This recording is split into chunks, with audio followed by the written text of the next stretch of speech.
વિદ્યાર્થી મિત્રો, અમારી યુટ્યુબ ચેનલ એમટીસી અગરમાં આપનું હાર્દિક સ્વાગત છે। મિત્રો, આજે આપણે ધોરણ 12માં જે 5 માર્ચના રોજ મનોવિજ્ઞાનનું પેપર છે તેના માટે મોસ્ટ આઈએમપી પેપરનું સોલ્યુશન કરીશું। જો મિત્રો તમે પૂરેપૂરો વિડીયો જોશો તો તમને એ ખ્યાલ આવશે અને તમારું જે 5 માર્ચના રોજ પેપર છે તેમાં તમને ખૂબ જ મદદરૂપ થશે। મિત્રો, તમે ચેનલમાં નવા હો, હજુ સુધી ચેનલને સબસ્ક્રાઇબ ના કરી હોય તો ચેનલને સબસ્ક્રાઇબ કરવા વિનંતી, જેથી તમને જે નવી નવી અપડેટો આવે છે તે અપડેટો મળતી રહે। વિડીયોને લાઈક કરવાનું બાકી હોય તો ફટાફટ લાઈક કરી દેજો। હવે વધુ સમય નહીં લેતા આપણે મોસ્ટ આઈએમપી પેપર જોઈશું। તેમાં વિભાગ એ, જેમાં 20 ગુણમાં એમસીક્યુ પ્રકારના પ્રશ્નો પૂછાય છે, તો તમારે ખાસ આ વિડીયો છેલ્લે સુધી જ જોવાનો રહેશે, તો તમને ખ્યાલ આવશે। તેમાં એ પહેલો પ્રશ્ન, ધ્યાનની જનની તરીકે કોને ઓળખવામાં આવે છે? મોસ્ટ આઈએમપી પ્રશ્ન, દર વખતે આ પ્રશ્ન પૂછાતો જ હોય છે। લાસ્ટ 2025માં જે ગઈ સાલ જે પેપર લેવાયું છે તેમાં પણ આ પ્રશ્ન પૂછાયો છે, એટલે તેમાં સાચો જવાબ આવશે ડી, રસ। 2, પ્રત્યક્ષીકરણમાં સંગઠનના નિયમો આપનાર મનોવૈજ્ઞાનિકો કયા કયા છે? તેમાં જવાબ આવશે સી, વર્થીમર, કોહલર અને કોફકા। 3, પ્રયત્ન અને ભૂલ દ્વારા શિક્ષણનો પ્રયોગ કોણે કરેલો છે? તેમાં જવાબ આવશે સી, થોર્નડાઈક। આગળ જોઈશું તો 4, કોહલરે કયા પ્રાણી પર પ્રયોગો કર્યા હતા? જવાબ આવશે ડી, ચિમ્પાન્જી। 5, બુદ્ધિ ક્ષમતાનું માપન કરવાનું સૂત્ર કોણે દર્શાવ્યું હતું? જવાબ આવશે સી, સ્ટર્ન। 6, રેવનની બુદ્ધિ કસોટી કઈ સાલમાં રચવામાં આવી હતી? જવાબ આવશે ઈસવીસન 1936, જે સીમા આપેલું છે। આગળ 7, મનોશારીરિક વર્તનની માનસિક તત્પરતા એટલે શું? જવાબ આવશે બી, મનોવલણ। 8, વર્તમાનપત્રો, ટેલિવિઝન, ટેલિફોન અને મોબાઈલ ઇન્ટરનેટ વગેરે શાના સાધન છે? જવાબ આવશે એ, સમૂહ માધ્યમના। 9, માનવજાતને ભારતની અપ્રતિમ ભેટ કઈ છે? જવાબ આવશે એ, ધ્યાન યોગ। 10, વોલ્ટર કેનને શારીરિક પ્રતિક્રિયાનું મોડેલ ક્યારે રજૂ કર્યું? જવાબ આવશે એ, 1920માં। 11, આંતરરાષ્ટ્રીય સ્તરે માનસિક લક્ષણોનું વર્ગીકરણ કઈ સંસ્થા દ્વારા દર્શાવવામાં આવે છે? તો જવાબ આવશે એ, WHO। 12, કયો ઉપતંત્ર સુખના સિદ્ધાંતને અનુસરે છે? તો જવાબ આવશે એ, નિમ્ન અહમ। 13, અસરકારક સલાહના લક્ષણો નીચેનામાંથી કોણે દર્શાવ્યા છે? તો જવાબ આવશે એ, પેટરસન। 14, મહર્ષિ મહેશ યોગી દ્વારા કયા ધ્યાનનો પ્રચાર થયો? જવાબ આવશે એમાં 14માં જવાબ આવશે ભાવાતીત, જે બીમાં આપેલું છે, સાચો જવાબ બી આવશે। આગળ 15, હવાના પ્રદૂષણને લીધે કઈ બીમારીનું પ્રમાણ વધુ જોવા મળે છે? જવાબ આવશે ડી, એ, બી, સી તમામ। 16, પર્યાવરણની મોટાભાગની સમસ્યાઓ કેવી છે? તો જવાબ આવશે સી, માનવ સર્જિત। 17, બે અથવા બેથી વધુ વ્યક્તિઓ વચ્ચેની મોટામોટી વાતચીત એટલે? જવાબ આવશે સી, મુલાકાત। 18, જે સાધન દ્વારા વિજ્ઞાપનનો ફેલાવો થાય તેને વિજ્ઞાપનનું શું કહેવાય? જવાબ આવશે એ, માધ્યમ। 19, વિધાયક મનોવિજ્ઞાન એ લાંબો ઇતિહાસ અને ટૂંકા ભૂતકાળ ધરાવે છે એવું કોણે નોંધ્યું છે? જવાબ આવશે સી, પીટરસન। 20, બિનશાબ્દિક સંકેતોને પારખવામાં કોણ વધુ કુશળ જોવા મળે છે?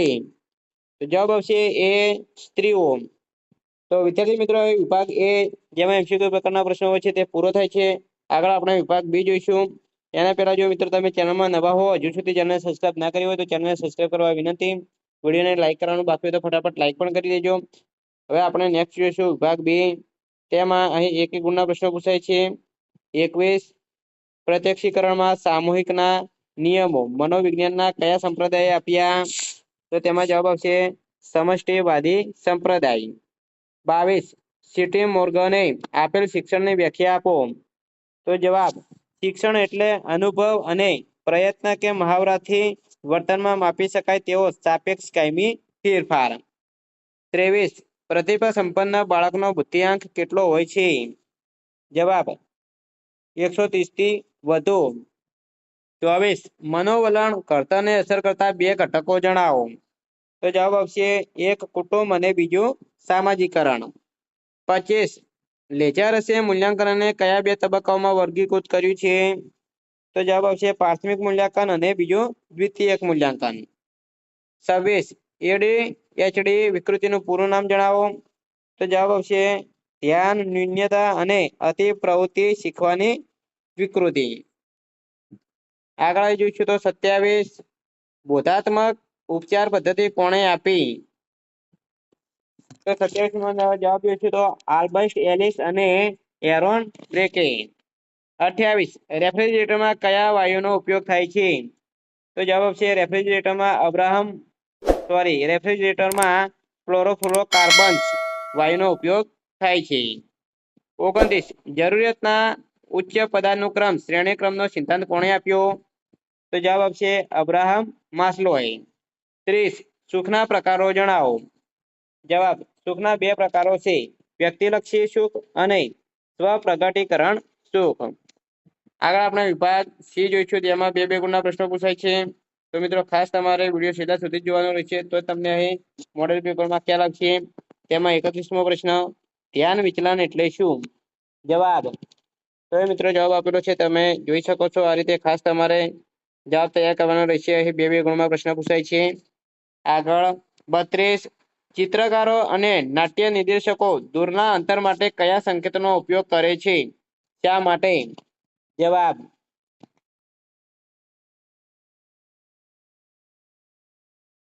33 શિક્ષણની તરાહ જણાવો.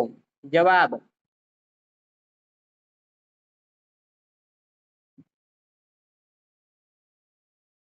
34 બુદ્ધિનો શાબ્દિક અર્થ જણાવો. જવાબ મિત્રો ખાસ તમારા જવાબ તૈયાર કરી દીજો. બે ગુણના મોસ્ટ આઈએમપી પ્રશ્નો છે. આગળ 35 બે કુપુસ્વામીની મનોવલણની વ્યાખ્યા આપો. જવાબ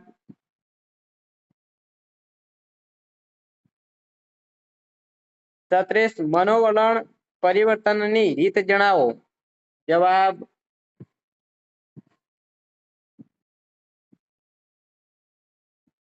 37 WHO એ આપેલ માનસિક સ્વાસ્થ્યની વ્યાખ્યા આપો. જવાબ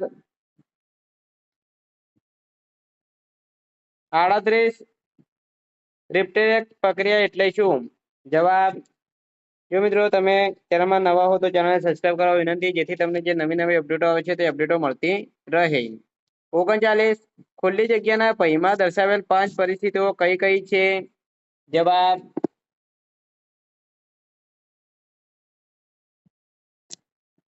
40 સલાહર્થી કોને કહેવાય? જવાબ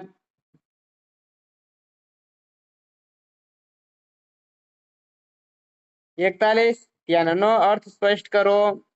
જવાબ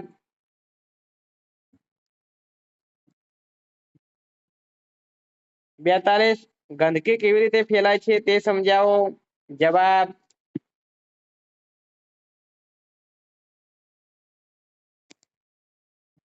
43 સંસ્થાની વ્યાખ્યા જણાવો. જવાબ